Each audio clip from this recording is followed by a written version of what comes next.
Hey everyone, this is That Guy in Hutch, Jason Probst, and you're listening to That Podcast in Hutch. Today I'm continuing the conversation about fentanyl and the need to develop some tools to address what is a growing concern in Kansas and across the country.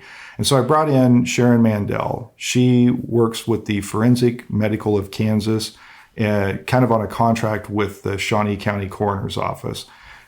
Her title is Special Deputy Coroner, and she does a lot of death scene investigations and autopsies for Forensic Medical. And in talking with Sharon, she covers about 70 counties in the state of Kansas and about 25 in Missouri. And so I talked with her before, and I asked her to kind of, come in and visit with me about this and what she's seeing from a forensic science perspective about what we're seeing in the state as far as overdose deaths and particularly fentanyl. So Sharon, thanks for being with me today. Well, thanks for the invitation. Well, before we get into the talk about fentanyl, I just want to find out a little bit, how does someone get into a career as a death investigator, autopsy? Most people probably listen to that and say that sounds pretty dark. Well, it's pretty interesting, actually. I am a death investigator. Medical legal death investigator is the actual title of my profession. I am not a forensic pathologist. I assist the forensic pathologists with investigations of death. And the forensic pathologists are the actual people who do the autopsies, but they rely heavily on the death investigators to do the scene investigation. If someone dies outside of a hospital, then state statute says that there needs to be a coroner's investigation. Most of the coroners in the state are practicing physicians. They're not going out to death scenes generally. Mm-hmm. They can, some of them do. Most of them don't because they're so busy. Yeah. So they'll have death investigators, i.e. me and the staff I work with, to do that for them. And we're trained to go to a scene, work with law enforcement, work with the EMS staff, fire department, the people on scene, to gather information as to find out what happened, what's going on, what type of case is it, and then to proceed from there, looking at the body, assessing anything that the body is telling you, because the body will tell you something if you know how to listen to it. Whether or not it looks like a natural death, an accidental death, a violent death, however, accidental suicide or homicide, we are expected to understand what type of case it is, to make decisions about what then to do. Take the body for an autopsy, forensic autopsy, or if it's benign circumstances, to release the body to a funeral home or a crematorium. That's kind of what we do in a nutshell. But how you get there, that's the beauty of this profession. Honestly, you don't have to have one particular degree to do this. You have to have a good understanding of medical terminology and not medicine per se like a doctor, but the medical profession. Nurses make wonderful investigators. EMS people, paramedics, make really good investigators. My background is in forensic anthropology, so I started with bones. Okay. And years ago, I was lucky enough to be able to work with Dr. Mike Finnegan, who was the forensic anthropologist for the state at that time. He's since retired, but he was my mentor and kind of took me under his wing and taught me forensic anthropology before it was really a big field, and that piqued my interest as a student, and I went from there and went a little direction for a while, different direction. I went to work in the local hospital here for 14 years, but that's where I learned the medical part. Okay. Because I didn't have the medical part in college. I had biology and chemistry, but it's different in the real world. So I did pick up the information and knowledge and interest of medicine working at the local hospital here in Topeka, and always wanted to get back to that original study, forensics. The field developed in that 20-year period, and I found myself ready to get back into it. So I pursued a criminal justice degree at Washburn. And that brings in the legal part. That brings the legal part, yeah. So I had, the anthropological bones. I could understand what's going on with the human body from that standpoint. Had the medical training, i.e. experience at the hospital. And then getting the criminal justice degree, I understood the statutes and the legalities and law enforcement's view of things, and had some great classes at Washburn. So it led me to an opportunity to work at the coroner's office. Dr. Mitchell at that time was the coroner, and this is 25 years ago. Okay. He hired me to run the office because he wanted someone who could do the administrative work. I could do that standing on my head because I did so much of it. Someone who understood anthropology and the forensic side, and someone who knew the medical stuff. Here I am. That's you. That's me. It was just I was very lucky, very fortunate, right place at the right time. I didn't have a grand design when I was 25 years old that I will be doing this, because the job I do now did not exist at that time. Yeah. It was done by police officers or professors, anthropology professors, or, just agencies, not someone in the coroner's office. So I got very lucky. Oh, that's very lucky. So the anthropology part of this, the forensic anthropology, when you're studying that's, am I understanding right that you're studying? Are you studying like old death scenes? Are you studying like old civilizations? Well, the forensic side of it would not be old civilizations. Forensic would be current. Okay. A legal interest. Okay. It has to be, I don't know if there's an actual date per se, but if any deceased individual bones, typically, if they're deemed to be older than, like 50 or 60 years ago that they died, it's not really of a forensic interest per se. I mean, it can be, obviously, depending on the type of case, but more than likely they're going to be more current, either missing persons, homicides, people that have died and just never been found, suicides, accidents, a lot of reasons. But the ancient civilization stuff, that's anthropology, that's archaeology. I mean, it's great stuff. I love it, but that's not, doesn't pertain really to the forensic world. So the forensic part is looking at it in the current context, the legal standpoint, trying to understand what happened. Right. Okay. So in your work, you probably do have a lot of. You've done this for, would you say, 25 years? I've worked in the coroner's office one way or the other for 25 years. When I say this, my first homicide scene that I was allowed to work with Dr. Finnegan was in 1975. I tell people that who are considerably younger than me, and they just sort of, their eyes glaze over and say, 1975? Yuck, you're really old. It's, well, I'm not that old. Sure. But it goes back a few years. Yeah. And I was just very lucky to be allowed to do that and help out at such a young age, being an undergraduate, to be allowed to do that with Dr. Finnegan. You've probably seen a lot over the years in your work here, and probably some of it very unpleasant. How do you kind of compartmentalize or because I've known you. I mean, I'll take a side route here. Your husband Rolf and we talk quite a bit. Right. He works with KGS, and so I've had a lot of interaction with him, and I've come to know you through that. But you're a very happy person. You wouldn't, but you work in a field that is kind of difficult. How do you kind of manage that? That's a good question, and that's a question I get a lot. And to me, it's a pretty easy question to answer because I've been able to separate my personal existence and my personal life from my job, my profession.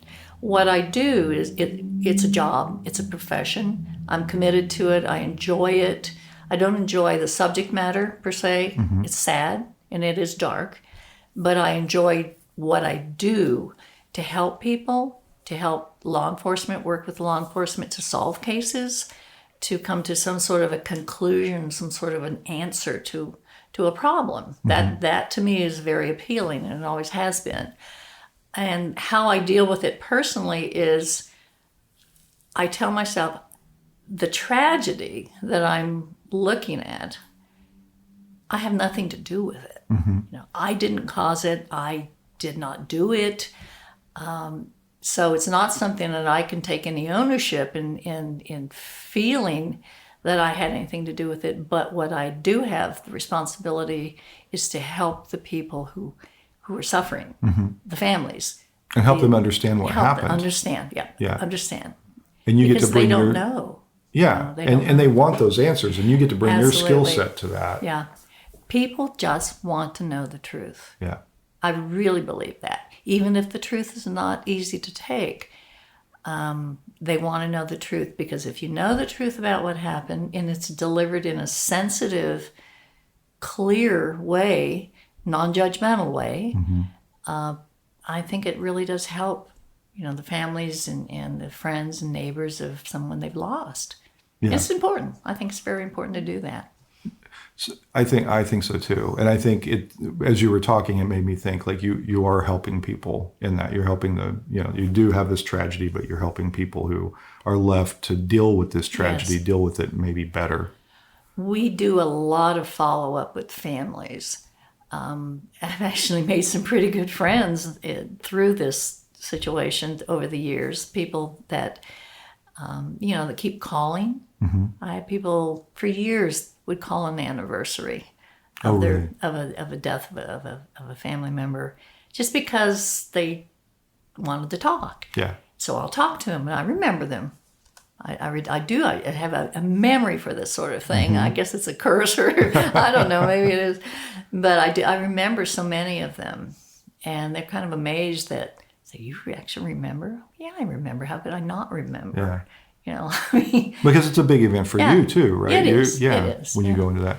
So you have the forensic part, you have the forensic anthropology, you have the medical part that you picked up from your time at the hospital.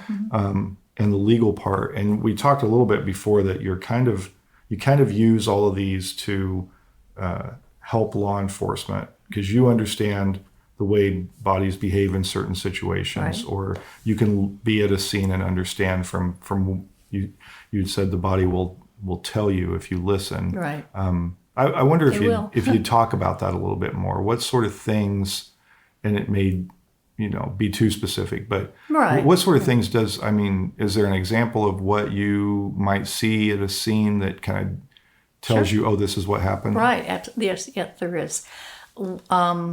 The bodies, we as human beings or as mammals,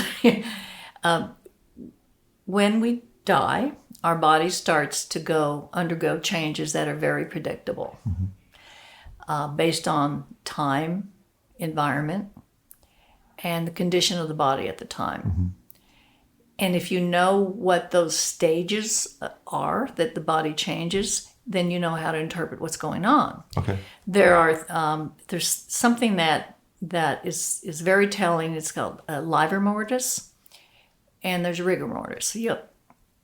If you watch any CSI, which please, I do not do CSI, but if you watch any of those shows, you'll hear this term. So livor mortis and rigor mortis, the body's stiff or lit or limp or whatever. Well, those are really, that part of the CSI stuff is real, okay? It will tell you within a range how long since death, whether or not the body has been moved, which is incredibly important when you're talking about a law enforcement scene. Yeah.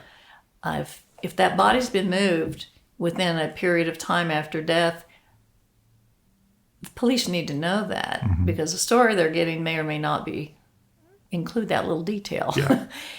We know how to tell if the body's been moved. And that may be something that a law enforcement officer is not going to pick up on. No, they won't. But you can. Yeah. They're not trained to really look at it. Just some of them can, of course. They've done it for so many years. But that's not a specific part of their training, where it's a big part of our training. The body will tell you whether or not it's been altered in some way, moved from the front to the back, moved from the side to the front because of blood pooling. Again, not to get into the gory details, but after a period of time, the blood stops. You don't have blood pressure anymore. Yeah. So the blood goes to the lowest. Gravity takes it to where the lowest part is, and that's where it stays. And after a period of hours, that's where it will never move from. It will stay in that position. The capillaries start to break down, and the blood kind of flows into that area and just stops. And that's where it stays. Into the point where you call it fixed liver. You're not ever going to move it. The blood will stay there. It will stay there, yeah. So if you've been deceased for 3 or 4 hours, it's not going to be fixed. It's still somewhat liquid, fluid. Okay. And someone decides to move you over onto your back, let's say, and you're in that position for 12 to 15 hours, the liver will be on the back. And you can, it's a little hard to explain, but you can honestly tell within a period of time whether or not that body that individual died in that position and then was moved after postmortem. And it's important. That's really important to know how to do that. Plus, also, you can just look at your body, look at a deceased person, and get an indication of illness during life. Whether or not they had hypertension or edema, a lot of swelling. Whether or not there's a thing that you look in the eyes and you can tell whether or not they have high cholesterol. Really? Yeah, if they really have elevated cholesterol, you'll see it in the iris. What does that look like? It's little specks of yellow. Oh, really? Okay. Yeah, it's cholesterol. So there are a lot of things. So when you go to a scene, you're looking for some things like that to start the process of, was this a natural death? Was it, and what conditions might have contributed to that? So you're gathering a lot of information at the scene. We gather a lot of information, and that's why I say nurses make really good investigators, because they're trained, and paramedics as well. They're trained to ask those questions when a patient comes into the emergency room. What do you start doing? And you're getting your barrage with all these questions. And that's exactly what we do, except the deceased person's not answering them. Someone is answering them for them if you're lucky enough to have a family member. But if not, then you have to know how to look at the environment and look at the scene and the body and the medications that may be, in a cabinet somewhere that you go and find. That's telling you all that information, and so you have to be able to digest all that and record it. And medical people, medical first, I guess, have that skill because they just know how to do it. And then all that information is then supplements the investigation if there's something that police need to look further into. Yeah, there's a rule. Whenever there's a deceased individual, the coroner statute's very clear.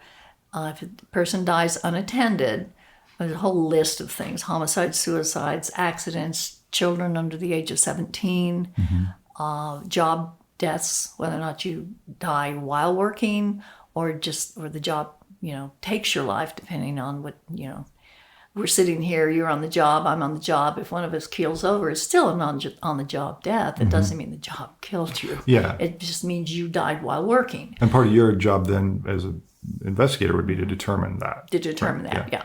So once you kind of get all that sorted out, the scene itself belongs to law enforcement. And this is the legal part. And some of our new investigators have trouble understanding that us, the investigators, are welcomed into the scene by the police or the sheriff. It's not our scene. Yeah. It's our body by statute. That's our responsibility. Yeah. But the scene itself is the responsibility of law enforcement. And we cannot just barge into a scene. We have to be invited. Okay. Because we don't know what they're doing, what the stage of the investigation they're at. They may be collecting, shell casings or whatever, and we walk through there and we're not welcome at the time. So that's kind of the protocol. Law enforcement scene, our body. Okay. Anything that's on the body, in the body, it's our responsibility. Okay. We may eventually turn it over, of course, to the police, but there's a very cordial relationship between the two. There should be. Yeah, and it's there not a is here. competitive relationship. No, not at all. It's a symbiotic relationship. Yes, it is. Yeah. They're better for what we do, and we're better for what they do. It works both ways. Well, one of the things that I wanted to bring you on to talk about today is kind of what we're seeing in terms of overdose deaths and particularly fentanyl. And, we've talked before that there's been some conversation in the legislature about fentanyl testing strips and trying to decriminalize those.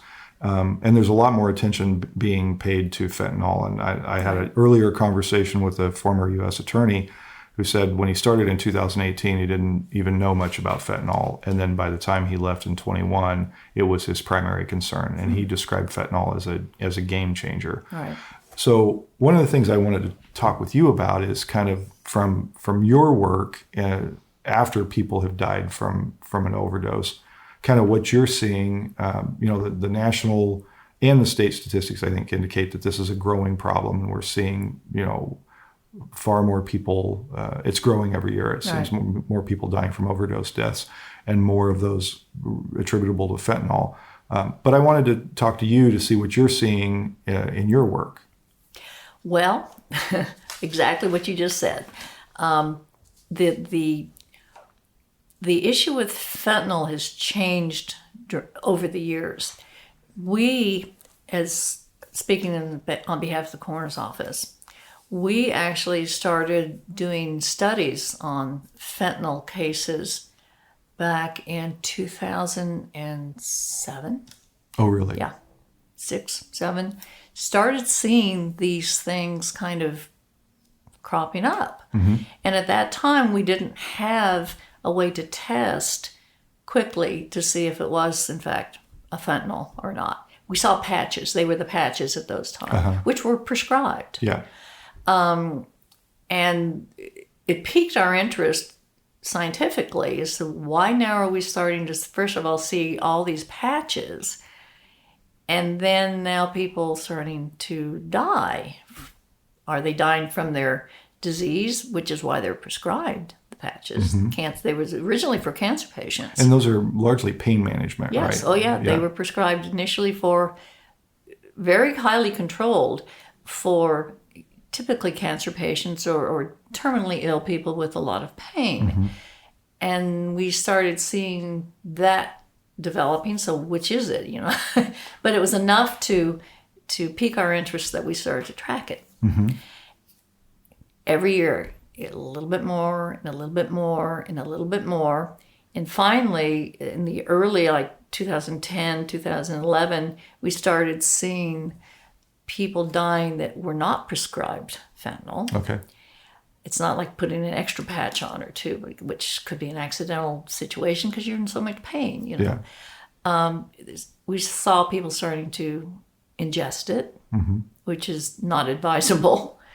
Smoking it, which is even definitely not advisable. You and I had a conversation about this before. You said that smoking fentanyl, or if you smoke something with fentanyl in it, it is almost a de facto death sentence. It's very dangerous. It goes right into your lungs and immediately into your body. And you can't control the amount, the dosage of what are you getting? Who would know? It's very, very dangerous to do. Fentanyl is a lethal situation if not handled medically perfectly, but under good conditions. So we saw these numbers starting to go up, and the type of administration or ingesting the fentanyl started to change. It became a little more creative, with the smoking of it, the chewing of it, the melting it down, basically cooking it and injecting it, IV administration. And it became something that originally was developed to help chronically ill or very, very ill people to relieve the pain. It then became a problem for law enforcement, mm-hmm. a problem for the coroner's office as it was being abused. And those numbers just kept climbing. And I just did a real quick little thing gathered some numbers just, to try to illustrate that. Our counties that we serve for forensic services, about 50 to 70. It depends on how many cases there are per year, but about at least 70 counties. In 2020, we had 150. Now, these numbers can be a little bit wobbly because this is not a scientific study. This is just me looking in our database to see how many overdoses we had. Okay, 150. 53 of them were fentanyl, for sure, straight up fentanyl. 50 of them were methamphetamine. I threw that in there because it is a true problem as well. That number is understated because many of the people are dying from what we call polysubstance intoxication, multiple drug intoxication. You have fentanyl, methamphetamine, oxycodone, amitriptyline, a lot of different drugs all in the same person. Okay. So they're taking a lot of different medications on top of street drugs, cocaine and whatnot. So straight up fentanyl, for sure, 53. But the number... That was in 2020. Okay. In 2021, we had 84. That's a 58% increase in 1 year. In just pure fentanyl Pure deaths. fentanyl, yeah.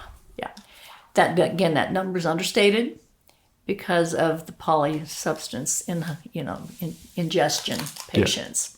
Yeah. And your overall overdose deaths went up that in 21 as well, right? Yes, 150 to 191. Okay.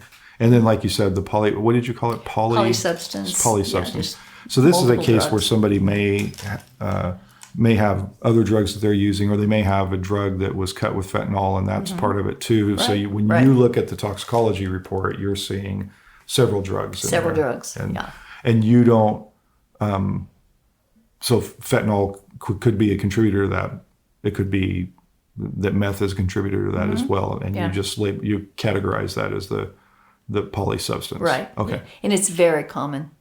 It's very common. Yeah. Unfortunately.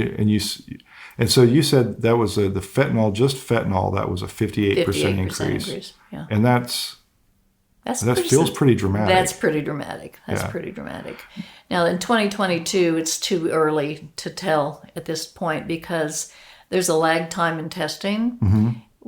If you have an autopsy in January and there's an indication that there could be some contributor due to drugs, we won't have the forensic lab testing for 6 to 8 weeks. Okay. So you're looking at, in March before you even know what was going on with someone in January. Okay. So we're too early on the numbers, too early really. in the year, yeah. Now, you had a couple of other stats that I thought were interesting. One of them that I particularly liked was is not the right word, but I was interested in, is the breakdown between how many of these deaths were accidental versus suicide or not determined. Yeah, that's called manner of death, and people get cause and manner confused. Cause of death is going to be the overdose, the intoxication, the lethal amount of the medications or drugs or whatever. The manner of death is going to be either accident, suicide, homicide, natural, or could not be determined. Okay. Those are all manner of death. 90% of our drug overdoses are deemed accidental. 90%. 27% are suicides, which means they were purposely, someone did it. And that's 7%? 7%. Okay. And 3%, we don't know. We can't tell the mindset of the individual. There's not enough information. There's just not enough scene investigation. And our doctors are very careful. They're not going to check that box on a death certificate that says suicide or accident or homicide unless they're very certain that it is, all the work's been done.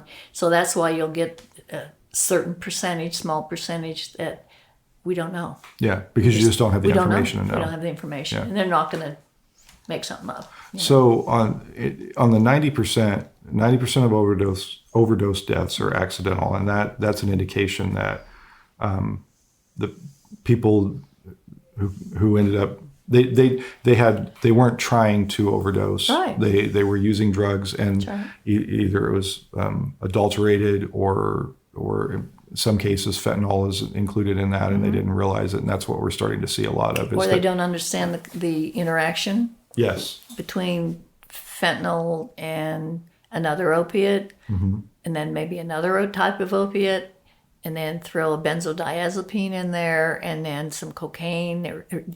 They don't, lethal combinations of drugs are something that most people don't understand. Yeah. They just don't. And they're there. They don't understand that, and something goes wrong. And They don't purposely do it. Yeah. Yeah. Yeah. Well, you had some other statistics too about ages, and I thought this was interesting. You said that the age ranges from in utero to Right. 75. Yeah. We, unfortunately, there's a couple of deaths a year to unborn babies because of the mother's situation.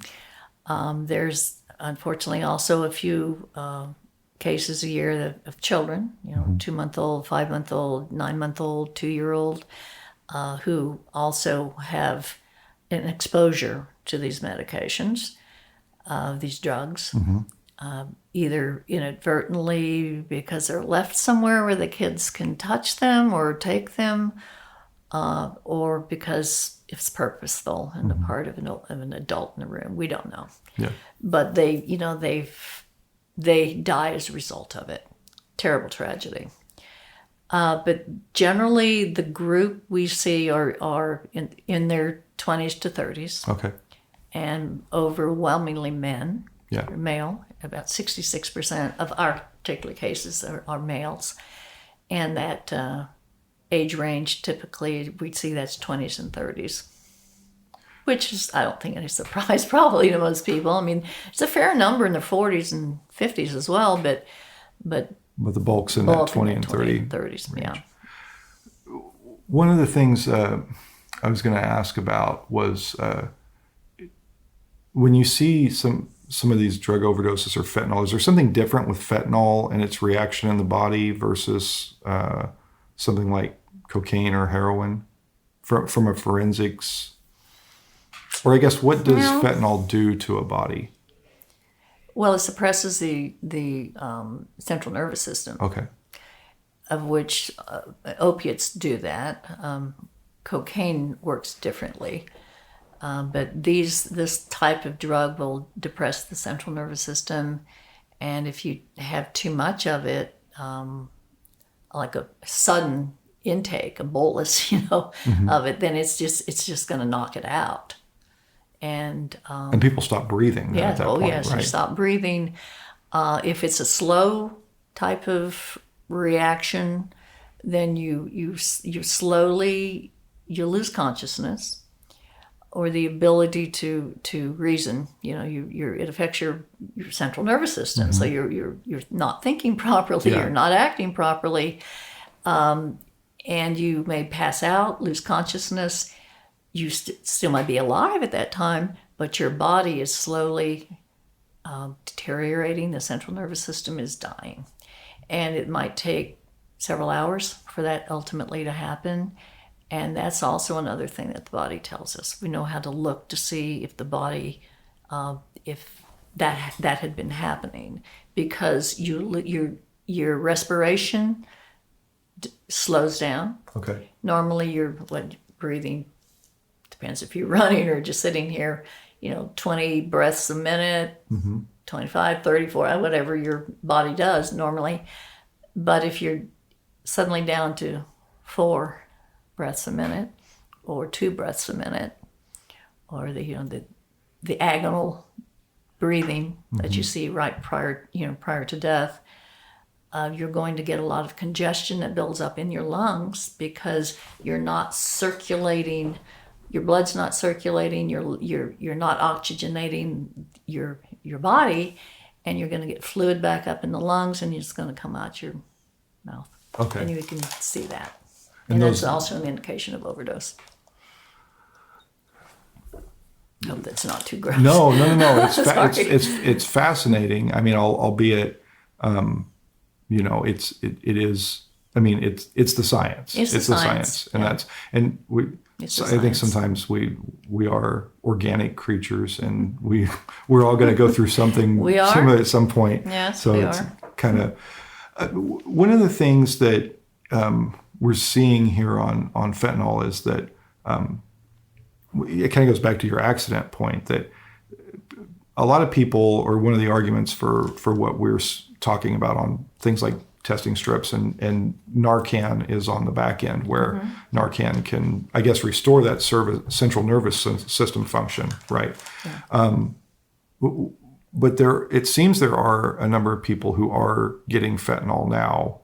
But like early, it sounds like maybe people were intentionally using fentanyl or misusing a prescribed product. In the old days, I guess the old days, when the administration was through a patch, it was visible to the patient. It was visible to us when we saw the body, because that's the only way people had it. It wasn't being manufactured the way it is now and put in pills that the dirty 30s, I think they call them. I wanted you to talk about this a little bit, because we had this conversation the other night about dirty 30s. What are dirty 30s? Well, I don't know if I can describe them honestly as well as certainly a doctor or a pharmacist, of course. They are a fake, I guess, a fake pill that someone may think they're taking an oxy.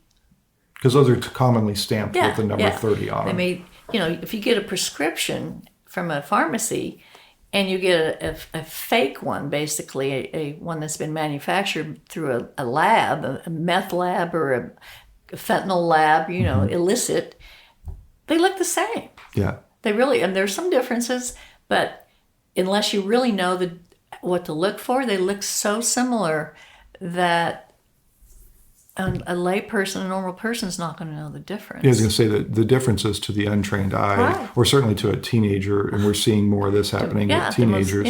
They're not going to pick that up. Yeah. No, they're not. They're not. And so that's part of your death scene investigation, right? If you go to a scene and you see someone has died from an overdose, and then you're looking at the scene and you're seeing pills that are stamped with a 30 on them, then you're probably doing toxicology. Yes, absolutely, absolutely.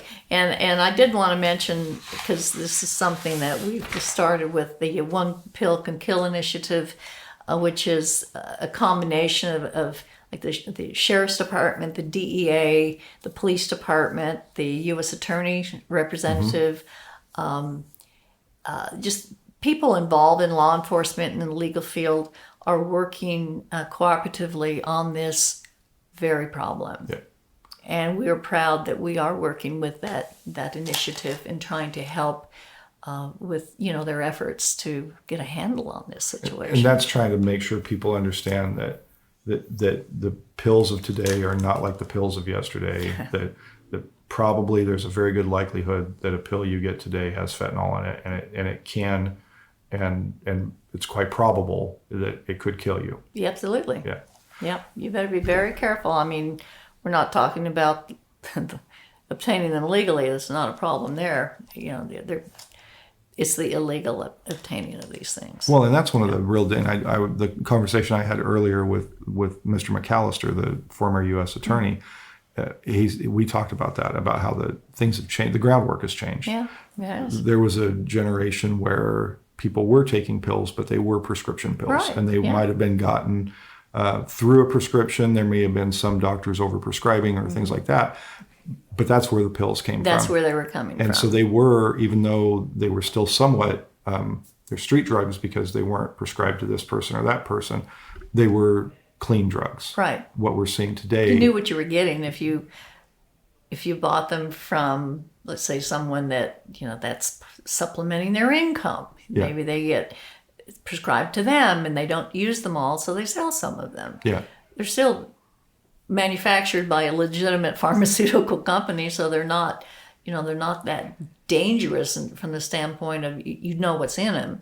They're dangerous if you don't take them properly, obviously. Yeah. But anything, even. But now what we're seeing is pills designed to look like legitimate pills, but they're not. but they're not. Yeah. And so you don't know, and it's a poisoning of sorts. It is. Right. I mean, I don't know.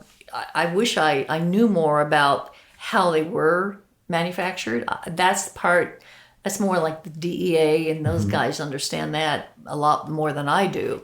I'm curious about it myself to learn more about where is this stuff being made, how is it being made, and how many versions of it are out there, because that's a question that I have that I don't have an answer for. Because we're seeing it in counterfeit Oxy and counterfeit Percocet, and I'm not sure what else, but it's turning up in a lot of different forms. You'll have to listen to the episode with Stephen McAllister, because he talks a little bit about how it's manufactured. I would like to do that, definitely. And how that even the trade of fentanyl has changed over the years, and what they've seen from a law enforcement perspective on this. Talking about the DEA, you talked a little bit about how you work with the DEA, and I thought that was kind of interesting. If you could explain that. Right. It's an initiative tied to this one pill can kill situation. The DEA is really committed to getting a handle on this situation, as are the local law enforcement agencies. There is a group of counties in the state. They're categorized into various different, like regions. That's the word I was looking for. We work with the Northeast Kansas region. Okay. The lead agent and I have become, we communicate with each other. And when our office, which is just one small office in the state, Shawnee County coroner's office, when we go to a scene of death, and we certainly see these pills that could be legit, could be not legit, or get an indication, any IV drug use, which is obvious when we're on scene, any potential overdose situation or abuse of narcotic situation, then we notify the local agent here, the regional agent, I should say. Pick up the phone or shoot him an email saying, hey, we're seeing this. Last night or the day before yesterday, we were at this scene and this is what we found.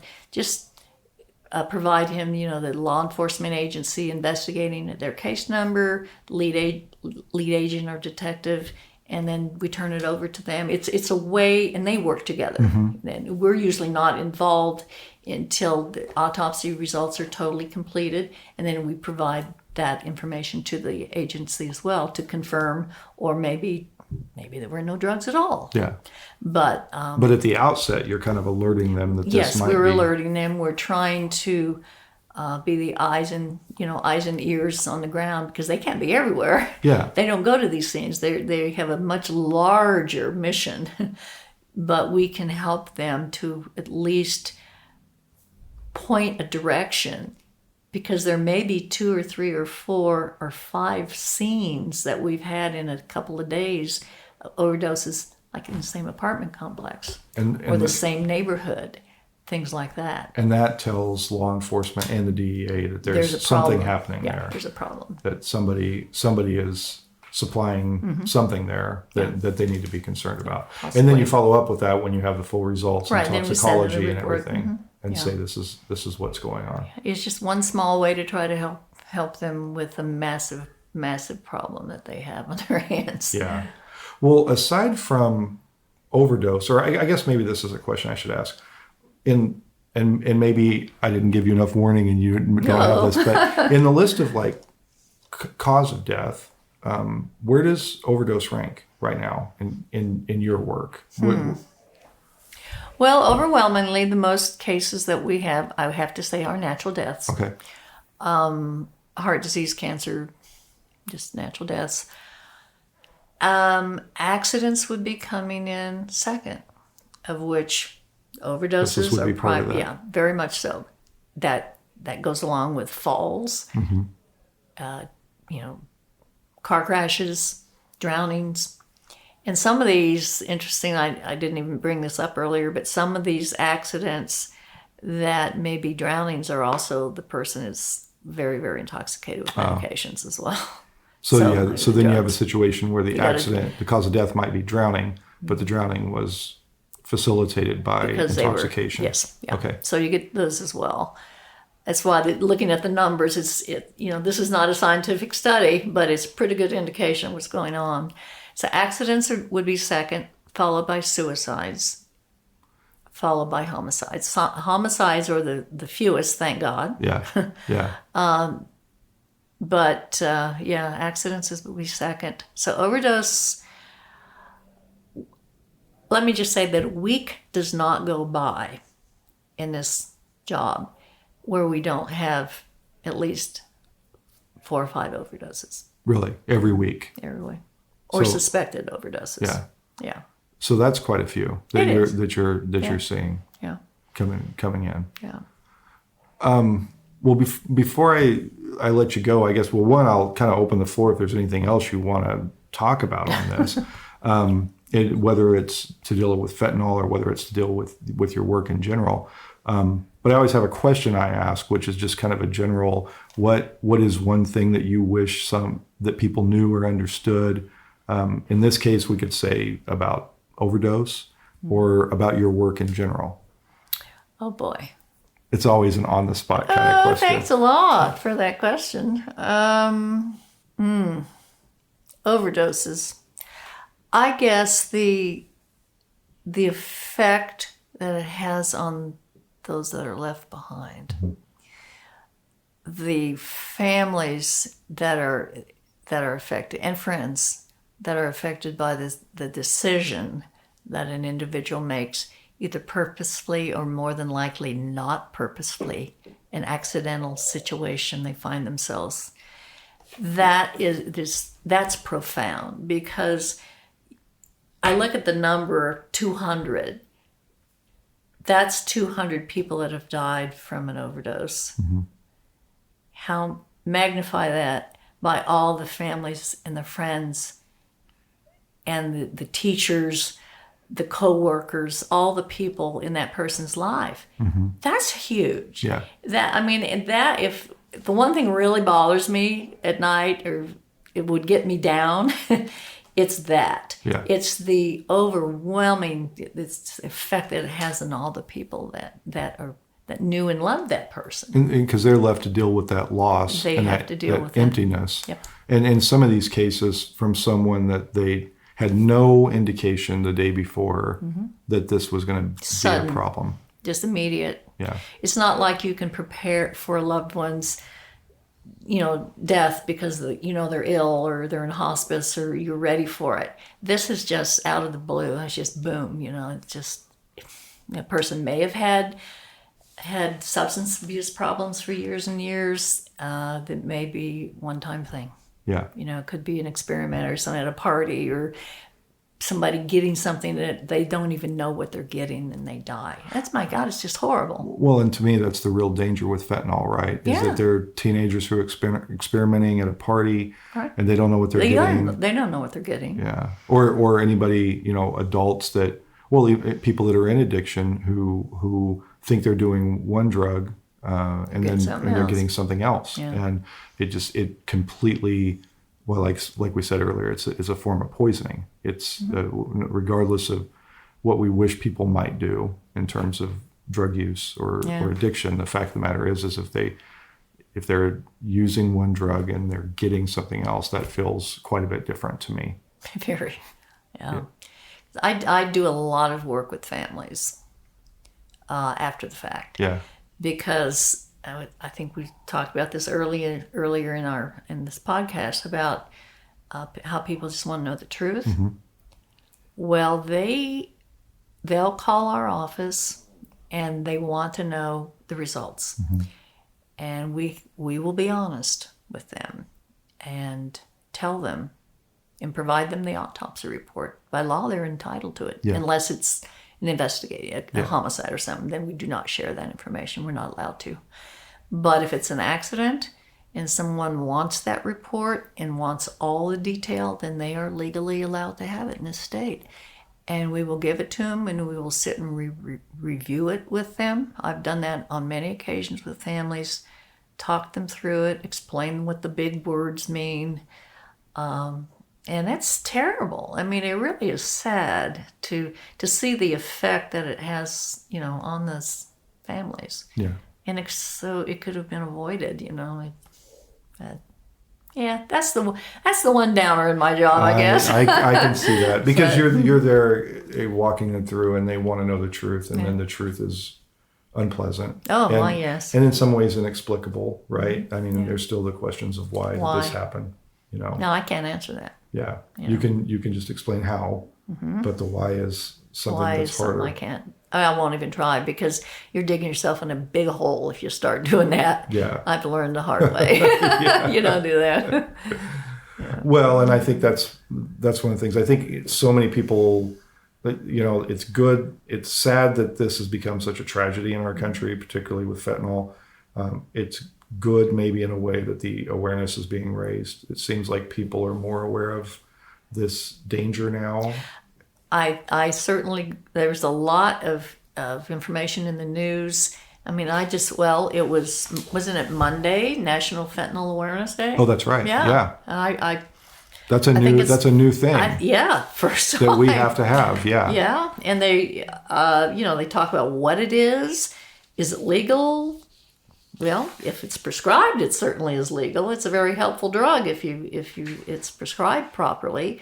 And the role of naloxone in it. And I'm just kind of looking, I downloaded some of this information because I thought, wow, that's great. It's about time, And things like this are going to just be more helpful for the public and raise awareness for a really, really serious problem. Absolutely.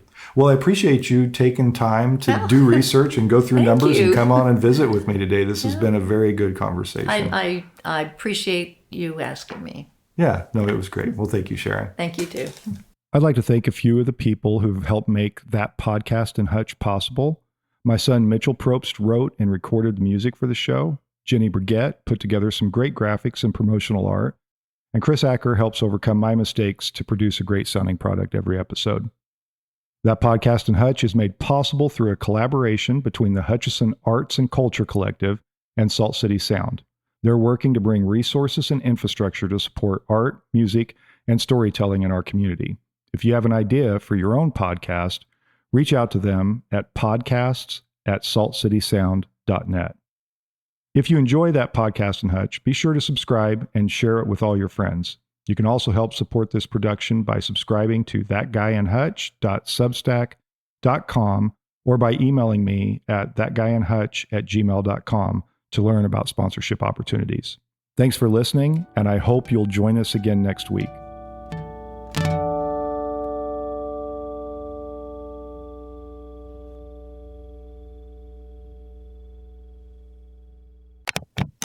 A Salt City Sound production.